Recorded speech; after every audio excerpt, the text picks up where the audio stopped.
Ayon nga sa mga netizens na palaging pinupukol ng bashang ang pagsali ni Herlyn Nicole Budol sa pageantry. Kung kaya't maging sa pag-a-appoint sa kanya ng kanyang manager at national director noong mga panahon na iyon na si Sir Wilbert Tolentino ng Miss Planet Philippines, ay samut-saring pambabatikos ang natanggap nila. Pumunta nga ng Uganda si Herlyn Budol at ang kanyang buong team upang ilaban ang Pilipinas para sa title bilang Miss Planet International 2022. Ngunit, hindi nga natuloy ang naging laban nila dito dahil sa pagkakaproblema ng nasabing organizers ng Miss Planet International.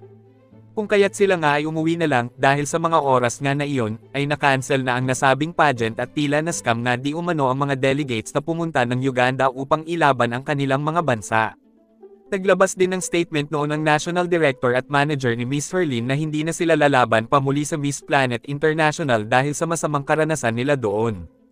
Na naging isang malaking trauma para sa buong team nila na nagpunta sa Uganda. Lalong-lalo na nga ba para kay Herlyn Budol.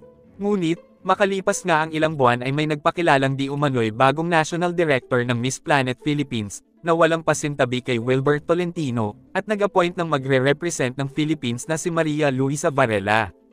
Na pinalad nga na maiuwi ang corona sa Pilipinas bilang Miss Planet International 2023. Madami nga ang nanghinayang para kay Herlyn Nicole Budol. Ngunit baka marahil, ay hindi ito para kay Herlyn. At ngayon ngang ipinangako ng bagong manager niya na si Sir Arnold Vegafria na ilalaban siya sa international pageant, ay madami nga ang excited na para kay Herlyn.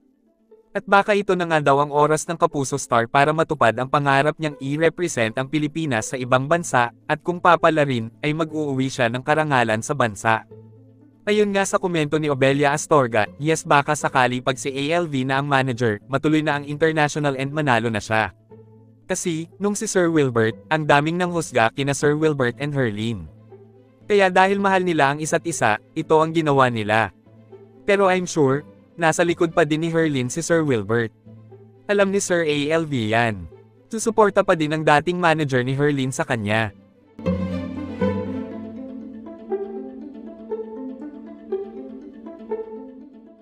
Ang bagong manager na nga kaya, na si Sir Arnold Vegafria, ang tutupad sa naudlot na pangarap ni Miss Herlyn na i-represent ang Pilipinas sa international pageantry stage. At excited na ba kayo para sa panibagong journey na ito ni Herlyn Nicole Budol? At kung ano ang inyong komento at saloobin, just comment down below at babasahin natin yan at pag-uusapan natin para sa ating susunod na video. Thank you for watching and see you on my next one.